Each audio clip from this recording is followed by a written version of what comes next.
Which brings us to Kari Lake, the loser in Arizona in the gubernatorial race, who is still going quack, quack, quack, quack, quack, quack, quack. And she's trying to do a Donald Trump routine.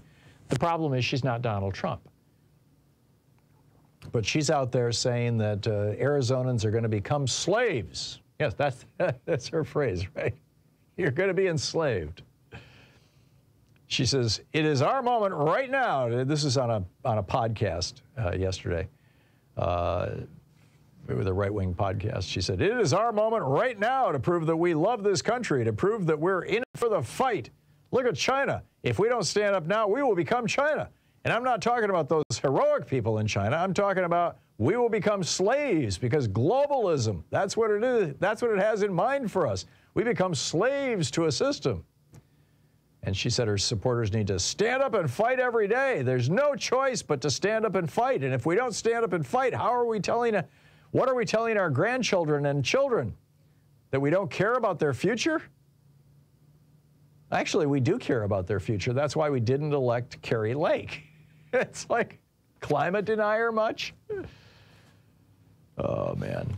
We are watching the last gasp, right? This, as the Zoomer generation comes into its own, as the participation in our elections by people under 30 goes from around 6% 6 or 8 years ago to 15, 17, 18%, depending on the state and the election now, we are seeing a mass mobilization of young people across the United States, and they are having a consequential impact on our elections. And so, the Kari Lakes of the world, the Donald Trumps of the world, the Ron DeSantises of the world, their only hope right now is fascist revolution, is for the fascists to actually take over our country and end democracy. Because as long as we are a democracy in which the majority of the people get to pick who their representatives are and do so in fair and free elections, and I would argue that we no longer have fair and free elections in many of these red states. The elections are so rigged, the rules are so rigged, the districts are so gerrymandered in states like Florida and Georgia and North Carolina and South Carolina and Alabama and Texas, Mississippi.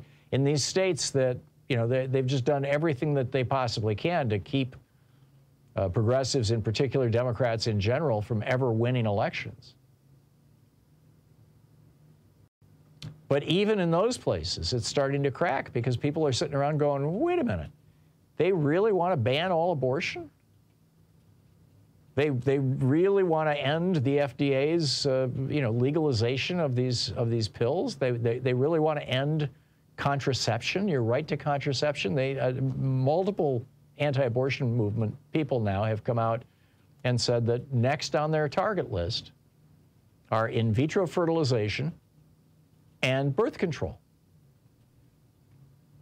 because they consider those also the destruction of human life. And I think that there's a lot of voters sitting back going, this is cuckoo for Cocoa Puffs. This is crazy stuff. And the older conservative generation is fading, is dying out, and is in many cases less likely to be active and participating. And that's a lot of the Republican base. I mean, the average age of a Fox News viewer is 71 years old. And what's coming up now is a bunch of young people, literally the most diverse generation in the history of America. This generation of Zoomers, is the first generation of Americans that is in the neighborhood of being only 50% white.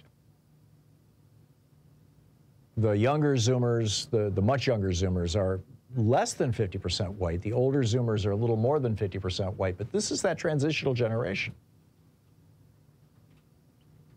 And they embrace their diversity, or at least many of them do. I get it. Nick Fuentes is probably a Zoomer. I'm not sure exactly how old he is, but people like him. There's a lot. There's a hardcore right-wing, we want a dictator, fascist movement, among that age group.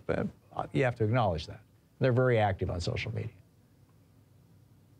But they're very much the minority. among the Zoomers. And as this generation comes up, they're starting, frankly, it seems to me that they're starting to wake up and animate Gen X and even boomers and millennials, of course, and say, hey, wait a minute, what's going on here?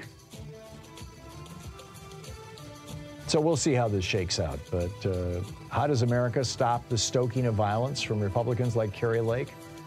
I think time is going to take care of this. But for the moment, frankly, I think ridicule is what we need to be engaging. She's a joke. This is the Thom Hartmann Program. And Fuentes is 24, yeah, he's a Zoomer. There you go. We'll be back 16 minutes past the hour.